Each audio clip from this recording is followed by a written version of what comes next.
നിങ്ങളുടെ മാനസിക ആരോഗ്യത്തേക്കാൾ മൂല്യമേറിയ ഒരു വസ്തുവും ഈ ലോകത്തില്ല. അതുപോലെ തന്നെ മനസ്സമാധാനം നശിപ്പിക്കുന്ന ഒരു ബന്ധവും നിങ്ങൾക്ക് വിലപ്പെട്ടതല്ല. നിങ്ങളുടെ ലക്ഷ്യങ്ങൾ നിറവേറ്റുന്നതിൽ ശ്രദ്ധിക്കുക. അത് നേടിക്കഴിഞ്ഞാൽ മറ്റുള്ളവരുടെ അഭിപ്രായങ്ങൾക്ക് വിലയുണ്ടാവില്ല. മറ്റുള്ളവരിൽ നിന്നും പ്രതീക്ഷിക്കുന്നത് അവസാനിപ്പിക്കുക. ലഭിക്കുന്നത് എന്തും സ്വീകരിക്കാൻ തുടങ്ങുക. നിങ്ങളുടെ ജീവിതം മനോഹരമാകും. ഏറ്റവും താഴ്ന്ന പടിയിൽ നിന്ന് പോലും മുകളിലേക്ക് മാർഗങ്ങളുണ്ടാകും. അതിനാൽ പിന്നിലായി പോയി എന്ന് കരുതി ഒരിക്കലും നിരാശപ്പെടരുത്. ചെയ്തു കഴിഞ്ഞ കാര്യങ്ങളെക്കുറിച്ച് സംസാരിക്കുന്നത് അനാവശ്യമാണ്. കഴിഞ്ഞുപോയ കാലത്തെക്കുറിച്ച് കുറ്റപ്പെടുത്തുന്നത് മണ്ടത്തരവും. നമ്മൾ മറ്റൊരാളുടെ പ്രേരണയാൽ നമുക്ക് യോജിക്കാൻ കഴിയാത്ത ഒരു കാര്യവും ചെയ്യരുത്. ഞാനത് ചെയ്യില്ല എന്ന് പറയാൻ മനസ്സിനെ ബലപ്പെടുത്തണം. ആളുകൾ ചെയ്യുന്ന നല്ല കാര്യങ്ങളിൽ നിന്നും പഠിക്കുക. അതിൽ നിന്നും ഉൾക്കൊള്ളാൻ കഴിയുന്ന നല്ല കാര്യങ്ങൾ ചെയ്യുക. മറ്റുള്ളവർ നിങ്ങളോട് പറയുന്നതല്ല നിങ്ങൾ ചെയ്യേണ്ടത്. നിങ്ങൾക്ക് എല്ലാം നഷ്ടപ്പെട്ടു എന്ന് തോന്നുമ്പോൾ നിങ്ങൾ ഒരു കാര്യം മറക്കരുത്.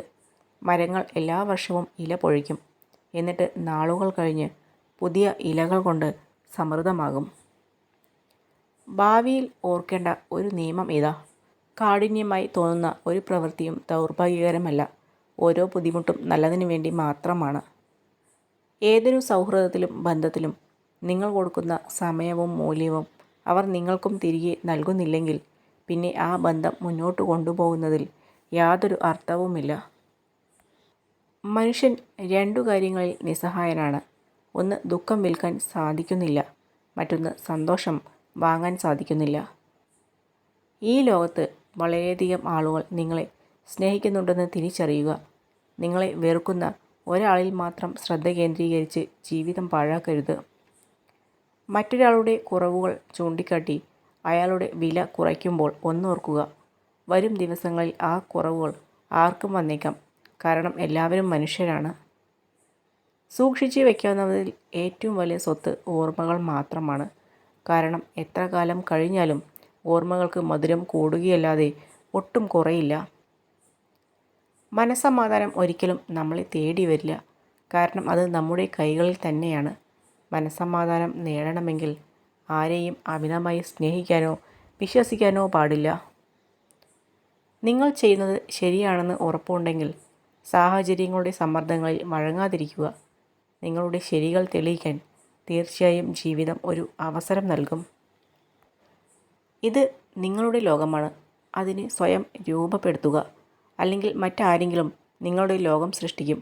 അതിന് അവസരം നൽകരുത്. നിങ്ങൾ സ്നേഹിക്കുന്നവർ നിങ്ങളെ വേദനിപ്പിച്ചാലും നിങ്ങൾ അവരുടെ നന്മയ്ക്കായി മാത്രം പ്രവർത്തിക്കുക. കാരണം ഏറ്റവും അന്തിമമായി നിങ്ങൾ അവരെ സ്നേഹിക്കുന്നു എന്നതാണ് യാഥാർത്ഥ്യം. നിങ്ങളുടെ വികാരങ്ങൾ നിങ്ങൾ എത്രയധികം പുറമെ പ്രകടിപ്പിക്കുന്നുവോ അത്രയധികം ആളുകൾക്ക് നിങ്ങളെ വേദനിപ്പിക്കാനുള്ള വഴികൾ കണ്ടെത്താനാകും. ജ്ഞാനം എന്നത് അറിവ് ശേഖരിക്കാനുള്ള കഴിവല്ല, മറിച്ച് അറിവ് എവിടെ നിന്നും കണ്ടെത്താം എന്നുള്ള ബോധ്യമാണ്. കൃത്യമായ നിലപാടിൽ ഉറച്ചു നിന്നതിൻ്റെ പേരിൽ നമുക്ക് ശത്രുക്കൾ ഉണ്ടായേക്കാം. എങ്കിലും ഒരിക്കലും നമ്മൾ സ്വന്തം നിലപാടിൽ മാറ്റം വരുത്താതിരിക്കുക. നമ്മുടെ സന്തോഷം ഒരിക്കലും മറ്റൊരാളിൽ കണ്ടെത്തരുത്. കാരണം ഒരിക്കൽ അവർ നമ്മെ അവഗണിച്ചാലോ മുഖം തിരിച്ചാലോ നമ്മൾ തളർന്നു പോയേക്കാം. സത്യം യാത്ര തുടങ്ങുമ്പോഴേക്കും കള്ളം നാട് ചുറ്റി തിരിച്ചു വന്നിരിക്കും. അതുകൊണ്ട് തന്നെ നമ്മുടെ അറിവുകൾ സത്യമാണെന്ന് ഉറപ്പുവരുത്താൻ ശ്രമിക്കുക. ഒരു ചെറിയ കാര്യത്തെ ഒരുപാട് വാക്കുകളിൽ പറയരുത്. എന്നാൽ ഒരു വലിയ കാര്യത്തെ ചുരുങ്ങിയ വാക്കുകളിൽ പറയാൻ പഠിക്കണം. ഓരോ ചെറിയ അവസരത്തിനായും തിരയുക. പരാജിതർ എല്ലാ അവസരത്തിലും ബുദ്ധിമുട്ട് കണ്ടെത്തുന്നു. എന്നാൽ ഒരു വിജയി എല്ലാ പ്രതികൂല സാഹചര്യങ്ങളെയും അവസരം കണ്ടെത്തുന്നു. നമ്മുടെ സ്വപ്നങ്ങൾ എല്ലാം യാഥാർത്ഥ്യമാകാൻ ഒരു കാര്യം മാത്രം ചെയ്താൽ മതി. എന്തു വന്നാലും അവ പിന്തുടരാനുള്ള ധൈര്യം ആർജിച്ചെടുക്കുക. നമ്മൾ ധനികനോ കുലീനനോ കഴിവുള്ളവനോ വിദ്യാസമ്പന്നനോ ആരുമായിക്കൊള്ളട്ടെ, മറ്റുള്ളവരോട് എങ്ങനെ പെരുമാറുന്നു എന്നത് അടിസ്ഥാനമാക്കിയാണ് നമുക്കുള്ളിലെ വ്യക്തി രൂപപ്പെടുന്നത്. നിങ്ങളുടെ ജീവിതത്തിൻ്റെ പൂർണ്ണ ഉത്തരവാദിത്വം നിങ്ങൾ തന്നെ ഏറ്റെടുക്കുക. ആരെയും ആശ്രയിക്കാതെ ജീവിക്കാൻ ശീലിച്ചാൽ സമ്പൂർണ്ണ സന്തോഷം കണ്ടെത്താൻ ശ്രമിക്കാം.